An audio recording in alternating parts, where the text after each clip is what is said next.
ये कहानी एक गांव और जंगल की है। गांव के पास ही एक जंगल होता है। इस गांव में एक छोटा सा लड़का राजू रहता है, जो के पास वाले जंगल में जाकर वहां एक आम के दरख्त के नीचे खेला करता था।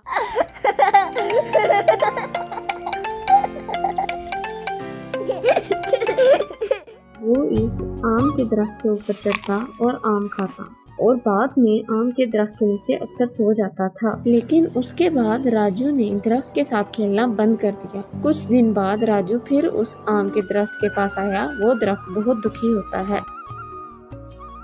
चलो राजू बेटा, आओ मेरे साथ खेलो। मैं अब बच्चा नहीं रहा जो तुम्हारे साथ खेल लूं। अब मैं दरख्त के साथ नहीं खेलता। मुझे अब खिलौने चाहिए। खिलौने खरीदने के लिए मुझे पैसों की ज़रूरत है। माफ़ करना बेटा, लेकिन मेरे पास पैसे नहीं हैं। लेकिन तुम आम तोड़ सकते हो और इसे बाजार में बेचकर पैसे कमा सकते हो। राजू ये सुनकर ही खुश हो गया और आम तोड़ने लग गया और इनको जमा करके वहां से चला गया।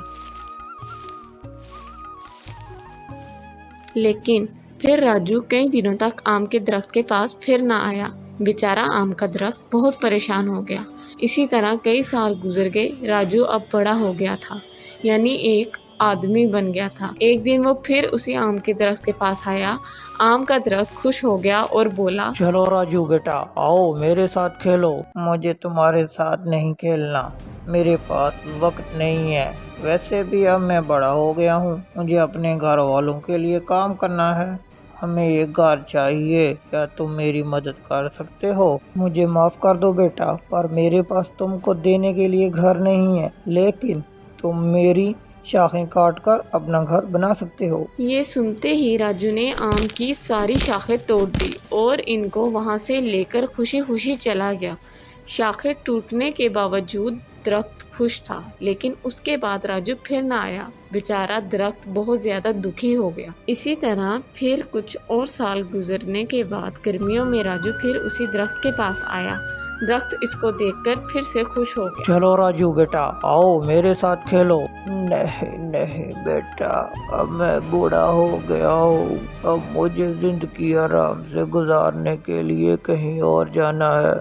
क्या तुम मुझे कश्ती दे सकते हो? मेरे तने का इस्तेमाल करो और इससे कश्ती बना लो, फिर तुम कहीं भी जा सकते हो बेटा। फिर क्या था, राजू ने उस दरख्त का तना भी काट दिया और इससे एक कश्ती बनाई और वहां से चला गया। फिर हमेशा की तरह कई सालों तक वापस ना आया। ऐसे ही कई साल गुजर गए और आखिरकार एक दिन राजू वापस आया। राजू को देखकर दरख्त फिर से बोला,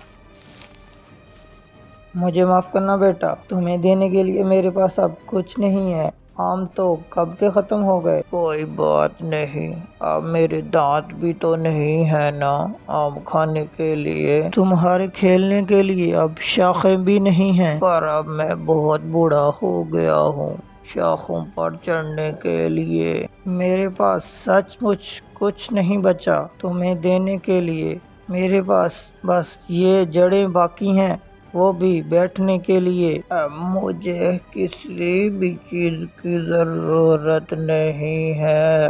अब मैं थक गया हूँ, बस आराम करना चाहता हूँ। तो फिर तो अच्छा है, दरख्त की जड़ें आराम के लिए सबसे अच्छी जगह होती हैं। मेरे पास बैठो और आराम करो। राजू आम के दरख्त की जड़ों के ऊपर बैठ गया। दरख्त खुश हो गया और वो फिर से रोने लग गया। दोस्तों, ये कहानी हमारे दिलों को छू लेती है कि किस तरह एक दरख्त हमारी जिंदगी में बस हमें देता ही रहता है और इंसान इस बात की कदर नहीं करता।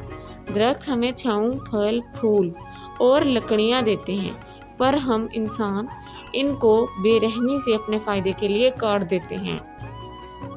आप सबसे गुजारिश है कि अगर आप नया दरख्त नहीं लगा सकते तो पुराने वाले को मत काटें। शुक्रिया।